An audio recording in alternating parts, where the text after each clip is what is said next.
বিশ্বাসঘাতকের দল। একটু পর আহমেদ নুরার ফোনে তার সাথে একটা সেলফি তুলে নিবে।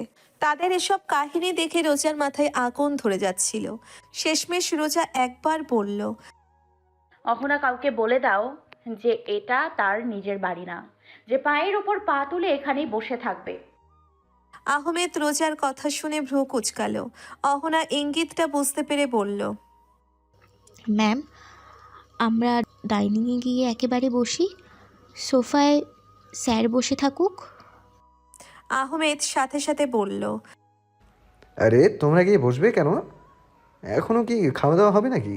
আর অহনা, তুমিও কাউকে একটু কষ্ট করে বলে দাও যে আমার মামুনি অনেক বড় লোক, তার এখানে একটা সোফা নেই, অনেকগুলো সোফা আছে, খালি সোফাগুলোতে কেউ বসতে পারে। কেউ বসলে আমি মাইন্ড করবো না। বলেই আহমেদ একটু সাইড করে বসলো। রেগে মেগে রোজা কিছু বলতে নেয়, সেখানেই রাজিয়া রহমানের ঘটে। সবাইকে এখানে দেখে এসে এসে বলে, অবশেষে তোমরা চলে এসেছো। তোমাদের জন্য অপেক্ষা করতে করতে তো আমার খাবারই ঠান্ডা হয়ে গেল। রাজিয়া রহমানকে দেখে রোজা আহমেদের কথাটা ভুলে গেল। মুচকি হেসে তার সামনে এসে দাঁড়ালো। কেমন আছো মামনি? রাজিয়া রহমান অভিমানী কণ্ঠে বলল। তুই আর ভালো থাকতে দিলি কই? রোজা মুচকি হাসলো, তারপর বলল, এতদিন পর এসেছি, একটু আদর যত্ন করবে না? এমন অভিমান করে থাকবে? রাজিয়া রহমান ফিক করে হেসে ফেললেন। রোজাকে বুকে টেনে নিলেন, মাথায় হাত বুলিয়ে বললেন,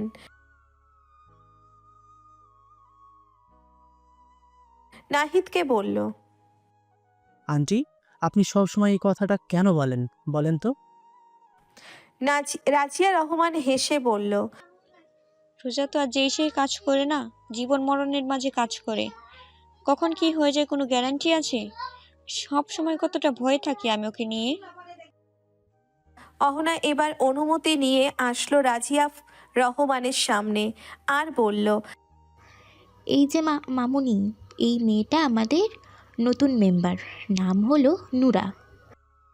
রাজিয়া রহমান এমনিতেই অনেক মিশুক, নূরকে দেখে তার বেশ পছন্দ হলো। এরপর সবাই মিলে আরো অনেকক্ষণ আলাপ করলো। নোরার সাথে ইতিমধ্যে রাজিয়া রহমানের অনেক কিছু হয়ে গেল। এরপর রাজিয়া রহমান কিছু একটা ভেবে সবাইকে বলল, রোজা, তোরা এখানে একটু বস, আমি একটু রান্নাঘরে যাই। নোরাকেও নিয়ে যাই, ওর সাথে আরো গল্প করব। নোরাও বেশ খুশি হলো। এদিকে কথাটা শোনা মাত্রই নাহিদের মাথায় একটা দুষ্টু বুদ্ধি আসলো। সে তার পা দিয়ে অহনার পায়ে একটা টোকা দিল। এরপর ইশারা করে কিছু একটা বোঝালো। অহনা ইঙ্গিতটা ধরতে পেরেই, ও হ্যাঁ আন্টি, আমিও আপনাদের সাথে অনেক গল্প করব, অনেক দিন ধরে গল্প হয় না। কি বলিস নাহিদ? আমরা আন্টির সাথে জমিয়ে গল্প করব, আর আন্টিকে রান্নাতেও সাহায্যও করব। নাহিদ বলল। হ্যাঁ অবশ্যই, চলুন আমরা যাই। তারপর রোজাকে উদ্দেশ্য করে নাহিদ বলল, ম্যাম, আপনি এখানে সোফায় বসুন, আমরা আসছি। আর এমনিতেও আপনি সারাদিন দৌড়াদৌড়ি করে অনেক ক্লান্ত হয়ে গিয়েছেন, এখন একটু বসে বিশ্রাম করুন। রাজিয়া রহমান যেন বেশ চালাকির সাথে করে ফেলতেন তাদের মনোভাবটাই। নাহিদের কথা শুনে মাত্রই কেউ এখানে এক মিনিটও থাকলো না। সবাই দুম করে উধাও হয়ে গেল। রোজা নিজের মতামত প্রকাশ করার সময় পেল না। রোজাও তো কম চালাক না, তাদের চালাকিটা বেশ ভালো করেই ধরতে পেরেছে সে। মনে মনে সে বলল, দুধ কলা দিয়ে কালসাপ পুষে রেখেছি। রোজা আর চোখে আহমেদের দিকে তাকালো। আহমেদ একটু সাইডে গিয়ে বসলো এবং রোজাকে উদ্দেশ্য করে বলল, সোফাতে বসতে পারো। রোজা ভ্রুকুচকে তাকালো। তার দৃষ্টি দেখে আহমেদ বলে ওঠে, আমার পাশে বসতে বলিনি, আমার সামনের সোফাতে বসো। আহমেদের দিকে এক নজর তাকিয়ে ভয়ে চুপচাপ সোফায় এক কোণে বসে পড়ল। আসলেই রোজা অনেক ক্লান্ত ছিল, এই কারণে কোনো কথা বলতে ইচ্ছে করছে না। মনে মনে পণ করলো এই লোকটার সাথে একটা কথাও বলবে না। কিছুক্ষণ পর রোজা হঠাৎ আহমেদের দিকে এক নজর তাকালো। আশ্চর্যের বিষয় এই যে আহমেদ তার দিকেই তাকিয়েছিল। রোজা তাকালেও আহমেদের চোখ সরায় না। কিছু মুহূর্তের জন্য তাদের চোখে চোখ পড়ে, যেন সময় থেমে যায়। কিন্তু এই মুহূর্তে দ্রুত পেরিয়ে রোজার মুখে কঠোর এক রাগী অভিব্যক্তির দেখা।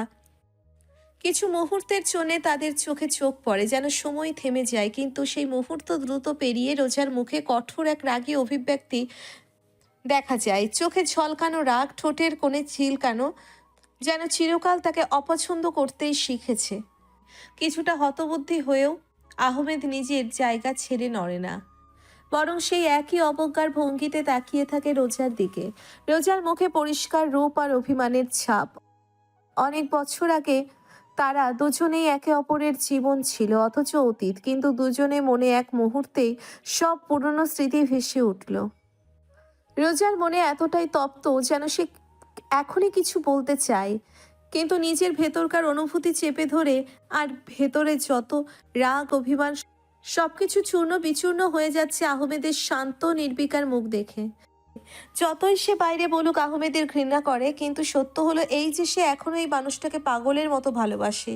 তার হৃদয় বলছে এইমাত্র আহমেদের কাছে ছুটে গিয়ে তাকে চাপটে ধরতে, কিন্তু মস্তিষ্ক এবং বিবেক বাধা দিচ্ছে।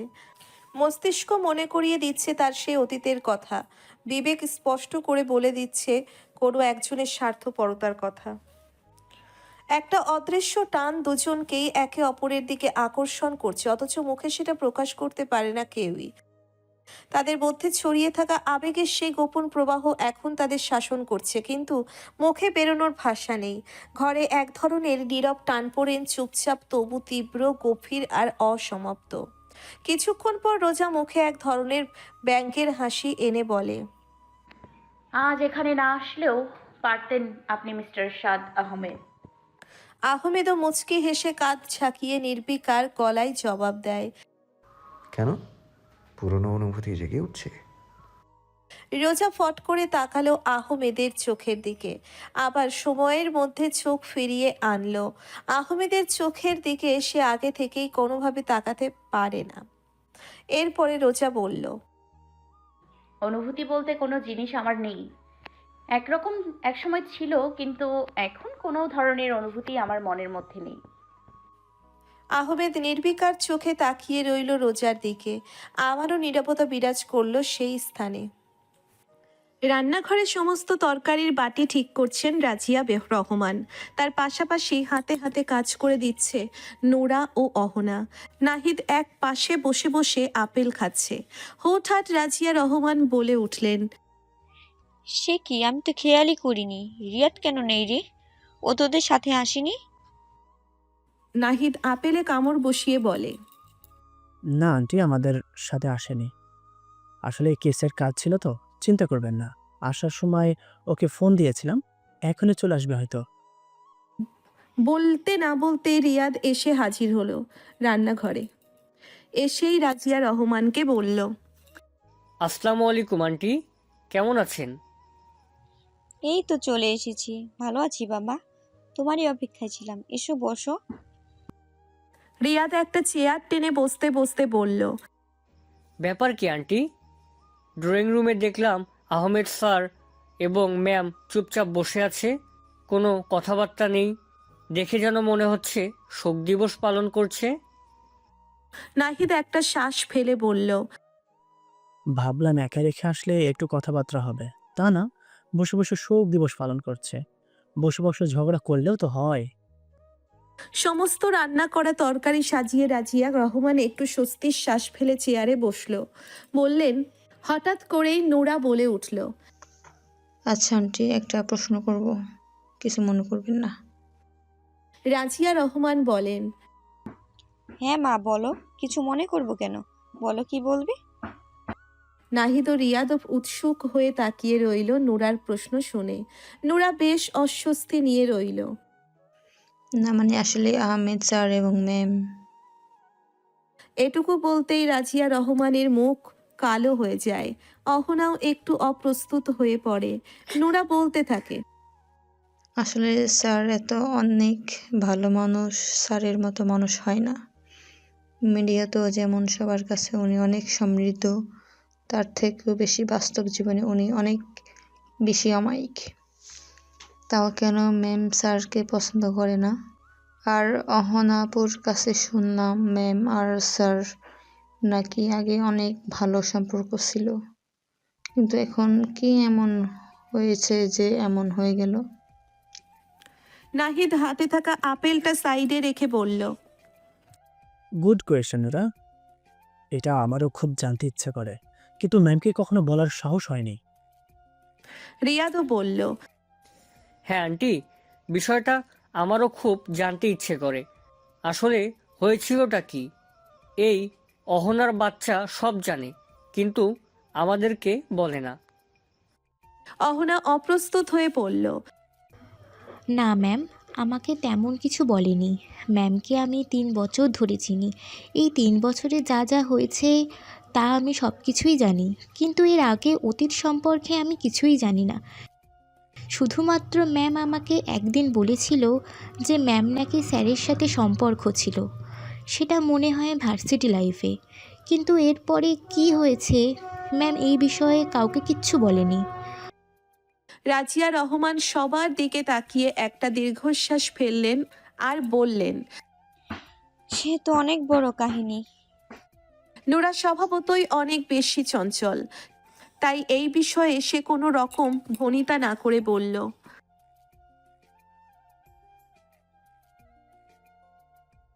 অহনা, রিয়াদ এবং নাহিদও সহমত পোষণ করলো। তারাও শুনতে চায় আসলে ঘটনাটা কি। রাজিয়া রহমান বলে উঠল, না না, আমি এগুলো বলতে পারবো না। এখন আমার সে অতীতের কথা আর মনে করতে ইচ্ছে করছে না। কিন্তু বাকিরা মানল না। রাজিয়া রহমান প্রথমে রাজি না হলেও সবার জোরাজুরিতে তিনি বলতে রাজি হলেন। আচ্ছা, আমি তোমাদের বলবো, কিন্তু তোমাদের কথা দিতে লাগবে। আমি যে তোমাদের সব বলেছি, এটা এখনই আহমেদ ও রোজাকে বলবে না। সবাই রাজিয়া রহমানের কথায় রাজি হলো।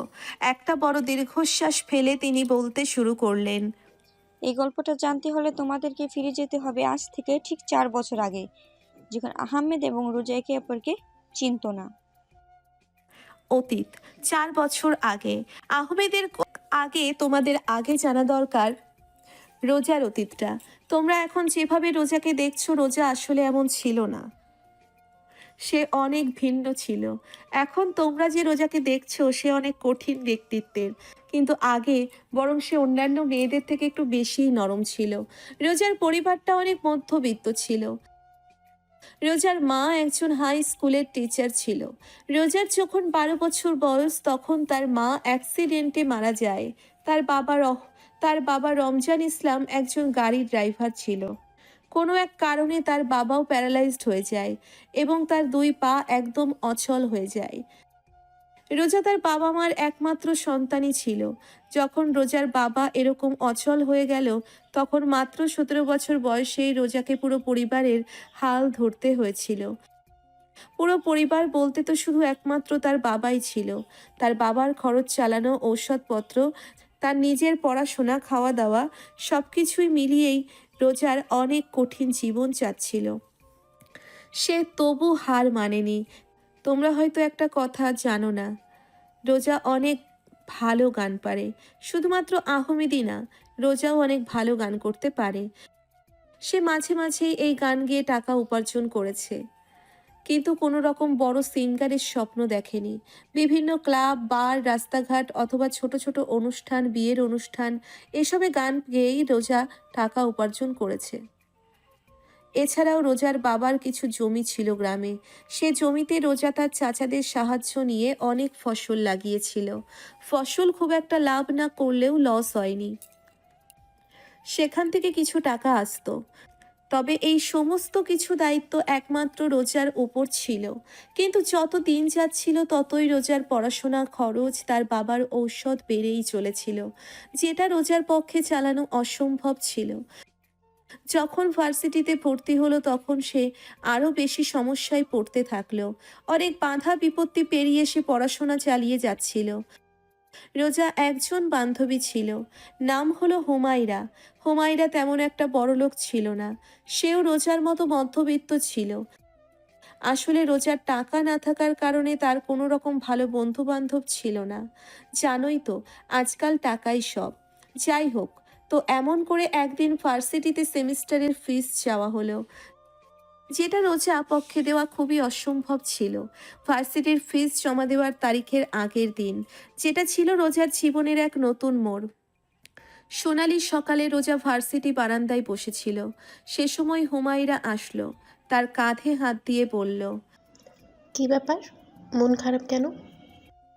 রোজা চিন্তিত স্বরে বলল। সেমিস্টারের ফিস চেয়েছে, শুনেছিস? হুমায়রা একটা শ্বাস ফেলে বলল। হুম, শুনেছি। রোজা আবারও একইভাবে বলল। 15,000 টাকা। আমি এত টাকা কোথায় পাবো?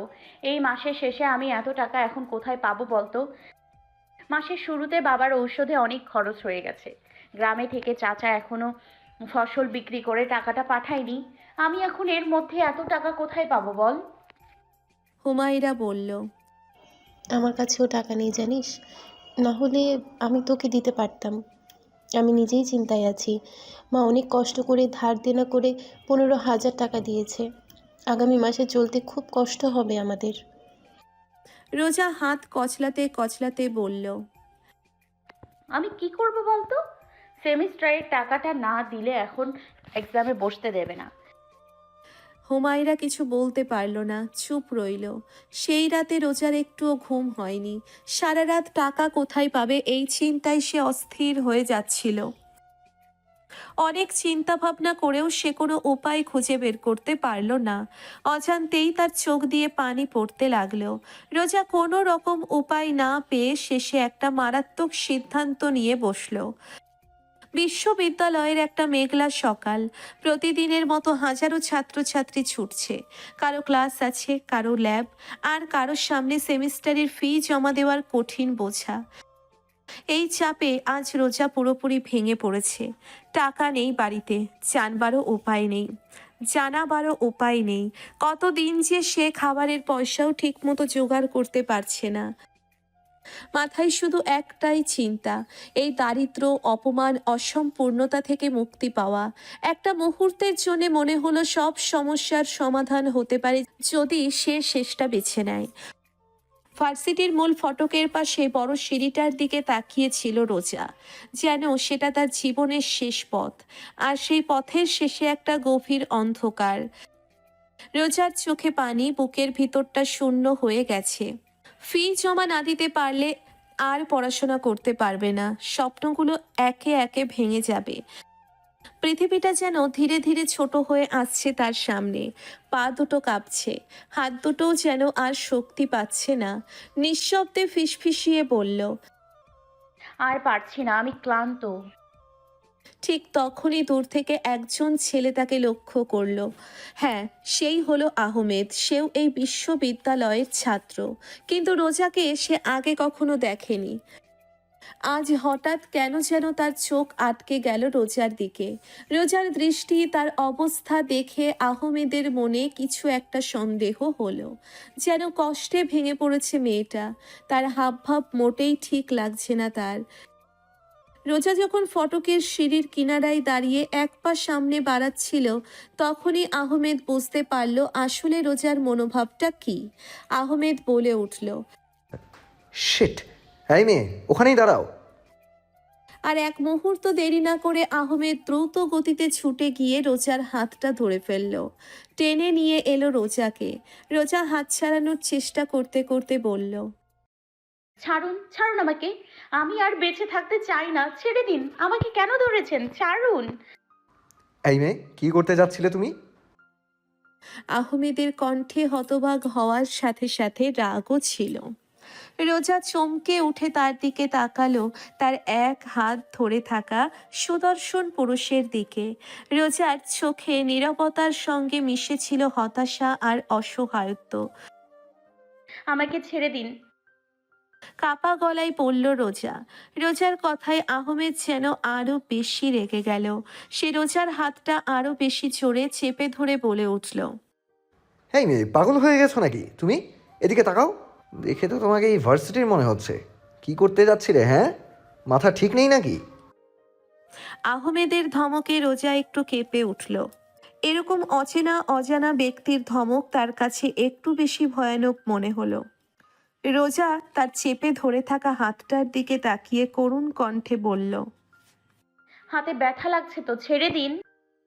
আহমেদ ব্যঙ্গ করে বলল। ওখান থেকে পড়ে গেলে ব্যথা লাগতো না? মরে গেলে ব্যথা থাকতো না? সাথে সাথেই বলেই রোজা চুপ হয়ে গেল। তার ভীষণ রকম কান্না পাচ্ছে। ঠোঁট কামড়ে কান্না আটকানোর চেষ্টায় আছে সে। আহমেদ আবারও রেগে জোরে বলে উঠল। তুমি আত্মহত্যা করতে যাচ্ছিলে? মাথা খারাপ হয়ে গেছে তোমার? একবারও ভেবেছো কি হতে পারতো? এটা সমাধান নয়। তুমি কি ভুল করতে যাচ্ছিলে? তুমি নিজের জীবনের কতটা মূল্য সেটা কি একবারও ভেবেছো? নিজের জীবনের মূল্য নেই তোমার? মরার খুব শখ? রোজা কোনো উত্তর দিচ্ছে না, কিন্তু কিছুক্ষণ পর সে তার কান্না আটকাতে ব্যর্থ হলো। হু হু করে কাঁদতে শুরু করলো সে। অঝরে পড়তে থাকলো এতদিনের জমিয়ে রাখা চোখের পানি। রোজার চোখে পানি দেখে আহমেদ যেন একটু নরম হলো। ছেড়ে দিল চেপে ধরে থাকা রোজা হাতটা। নিজেকে একটু ধাতস্থ করে আহমেদ নরম কণ্ঠে জিজ্ঞেস করলো। নাম কি তোমার? রোজা চোখের পানি মুছে আহমেদের দিকে এক পলক তাকিয়ে কাঁপা কাঁপা কণ্ঠে বলল। রোজা। আহমেদ একবার রোজাকে উপর থেকে নিচ পর্যন্ত দেখে বলল। পুরো নাম? রোজা এবারও হাত কচলাতে কচলাতে বলল। আফরোজা জেরিন রোজা। আহমেদ এবার ফটাফট প্রশ্ন করতে থাকলো। কোন ইয়ারে তুমি? কোন ডিপার্টমেন্ট? বাসা কোথায় তোমার? বাবা কি করে? এতগুলো প্রশ্ন এক সেকেন্ডের মধ্যে রোজার এবং কান দিয়ে ঢুকে অন্য কান দিয়ে বেরিয়ে গেল। সে তার ভেজা চোখের পাপড়ি নাড়িয়ে দুবার পলক ফেলল, যেন তার উপর প্রান্তে বিস্ময়কার কিছু আছে। রেস্টুরেন্টের টেবিলের এক প্রান্তে কাচুমাচু করে বসে রয়েছে রোজা। অপর প্রান্তে তার দিকে স্থির চোখে তাকিয়ে রয়েছে আহমেদ। দেখে যেন মনে হচ্ছে রোজা চুরি করতে গিয়ে আহমেদের কাছে ধরা খেয়েছে। রোজা ক্ষণে ক্ষণে আবার এক পলক করে আহমেদের দিকে তাকাচ্ছে। সে আসলে আহমেদের অভিব্যক্তি বোঝার চেষ্টা করছে। আহমেদ দ্বিতীয়বারের মতো জিজ্ঞেস করলো। কি হলো, বলছো না কেন?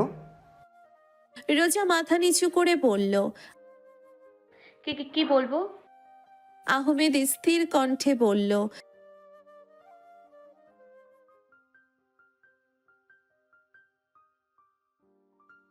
রোজা তাৎক্ষণিকভাবে বলে উঠল। না না না, তা হবে কেন?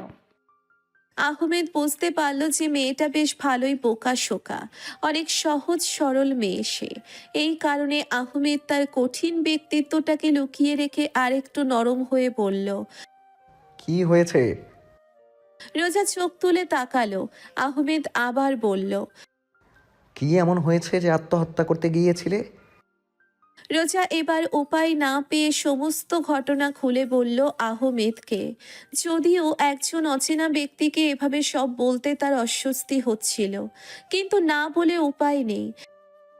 আহমেদ তার সিনিয়র, ভার্সিটিতে সিনিয়রকে সম্মান করা বাধ্যতামূলক। কিছুটা ভয় নিয়েই রোজা সমস্ত ঘটনা খুলে বলল আহমেদকে। সবকিছু শুনে আহমেদ কিছুক্ষণ তাকিয়ে রইল রোজার দিকে, তারপর বলল। কত টাকা লাগবে? রোজা একটু সময় নিয়ে বলল। 15,000। আহমেদ তার পকেটে হাত ঢোকালো মানিব্যাগ বের করার জন্য। রোজা বিষয়টা বুঝতে পারল না। আহমেদ তার মানিব্যাগ থেকে 5,000 টাকা নিয়ে এগিয়ে দিল রোজার দিকে। রোজা একবার টাকাটার দিকে তাকালো আর একবার আহমেদের দিকে তাকালো। আহমেদ ইশারা করে রোজাকে টাকাটা নিতে বলল। রোজার তাও চুপ রইল। আহমেদ এবার বলে উঠল। রোজা তাৎক্ষণিক হাত নাড়িয়ে বলে উঠল। আপাতত এই 5,000 টাকা রাখো, বাকি টাকাটা বিকেলবেলা দিয়ে দেবো তোমাকে। এখন আমার কাছে টাকা নেই, বাড়িতে আছে। না না না, টাকা লাগবে না। আপনি আমাকে টাকা কেন দিচ্ছেন? আহমেদ চোখ রাঙিয়ে বলল। নিতে বলেছি নেবে, এত কথা কিসের? নাও।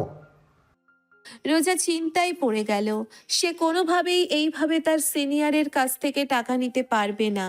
আহমেদ এবার বলল। তুমি টাকাটা নিবে নাকি তোমাকে ভার্সিটি থেকে রাস্ট্রিগেট করার ব্যবস্থা করব? রোজা এবার ভয় পেল। কি আজব লোক রে বাবা, টাকা নিতে বলছে, আবার না নিলে ভার্সিটি থেকে বের করে দেওয়ার ভয় দেখাচ্ছে। রোজা কোনো উপায় না পেয়ে কাঁপা কাঁপা হাতে আহমেদের বাড়িয়ে দেওয়া টাকাটা নিল। আহমেদ মানিব্যাগ পকেটে ঢোকাতে ঢোকাতে বলল, বিকেলবেলা ভার্সিটির বাইরে অপেক্ষা করবে। বলে আর এক মুহূর্ত থাকলো না সে। রেস্টুরেন্ট থেকে বের হয়ে গেল, কিন্তু বের হওয়ার আগে আর একবার মুখ ঘুরিয়ে বলে উঠল, বিকেলবেলা যদি তোমাকে ভার্সিটির বাইরে না পাই তাহলে মনে করো কাল থেকে আর আসতেই হবে না, ভার্সিটিতে আসা বন্ধ তোমার। রোজা একটা শুকনো ঢোক গিলল। আহমেদের প্রস্থানের পর রোজা তার হাতের মুঠোয় মুচড়ে থাকা টাকাটার দিকে তাকালো। প্রথমে একটু অস্বস্তি হলেও পরে মনের মধ্যে এক ভালো লাগা কাজ করলো তার। একটা মানুষ ঠিক কতটা ভালো হলে এভাবে কাউকে এতগুলো টাকা দিয়ে সাহায্য করতে পারে, তাও আবার একটা অচেনা মেয়ের জন্য। রোজা সযত্নে টাকাটা তার ব্যাগে ঢোকালো। এরপরে তাকিয়ে রইল আহমেদের চলে যাওয়ার দিকে। ঠিক এইভাবেই দেখা হয়েছিল আহমেদ ও রোজার। এটাই ছিল তাদের প্রথম দেখা। এভাবেই শুরু হয়েছিল তাদের জীবনের এক নতুন সূচনা, এক নতুন প্রণয়ের গল্প। কি হলো আন্টি, চুপ করে গেলেন যে? তারপর বলুন। বর্তমান, উৎফুল্লে বলে উঠল নাহিদ। রাজিয়া রহমান হুঁশে এলেন আর বললেন, আরও বলতে হবে? অহনা বলে উঠল, অবশ্যই আন্টি, কি যে বলেন না, এখনও তো আসল কাহিনী শুরু হলো না। রাজিয়া রহমান বললেন, এই গল্প শুরু করলে আজ রাত শেষ হবে না, সারা রাত লাগবে শেষ করতে। রিয়াদ একটু চিন্তিত হলো। কথা সত্যি, তারপর বলল, আচ্ছা আন্টি, আজ যদি আমরা আপনার বাসায় থাকি তাহলে কোনো প্রবলেম হবে? রাজিয়া রহমান বললেন, না, একদম প্রবলেম হবে না, কিন্তু রোজা তোমাদেরকে থাকতে দেবে কি? নাহিদ বলল। সেটা আপনি আমাদের ওপর ছেড়ে দিন আন্টি। এর মধ্যেই রোজা হাঁক ছুড়ল। কি হলো মামুনি, তাড়াতাড়ি করো প্লিজ, বাড়িতে যেতে লাগবে। নোরা বলল,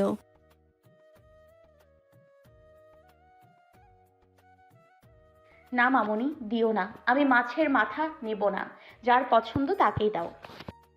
রাজিয়া রহমান সবাইকে খেতে দিল। খাওয়ার এক পর্যায়ে রাজিয়া রহমান যখন মাছের মাথাটা রোজার প্লেটে তুলে দিতে চাইল, তখন রোজা বলে উঠল, কি ব্যাপার মামুনি, তুমি আমাকে মুরগির কলিজাটা কেন দিয়েছো? যার পছন্দ তাকে দিতে পারতে। বলতে বলতেই আহমেদ নিজের প্লেট থেকে কলিজার টুকরোটা রোজার প্লেটে দিয়ে দিল। রোজা ভ্রু কুঁচকে তাকালো আহমেদের দিকে। আহমেদ এবং রোজার এসব কাণ্ড দেখে সবাই মুচকি হাসলো। এদিকে নোরার তো পেটের মধ্যে খাবারটাও যাচ্ছে না। সে তো অস্থির হয়ে আছে সেই অতীতের কাহিনী শোনার জন্য। একটু পর অহনা বলে উঠল, ম্যাম, আজ আমরা এখানেই থাকবো ভাবছি। রোজা খাওয়া থামিয়ে বলল। কোন দুঃখে?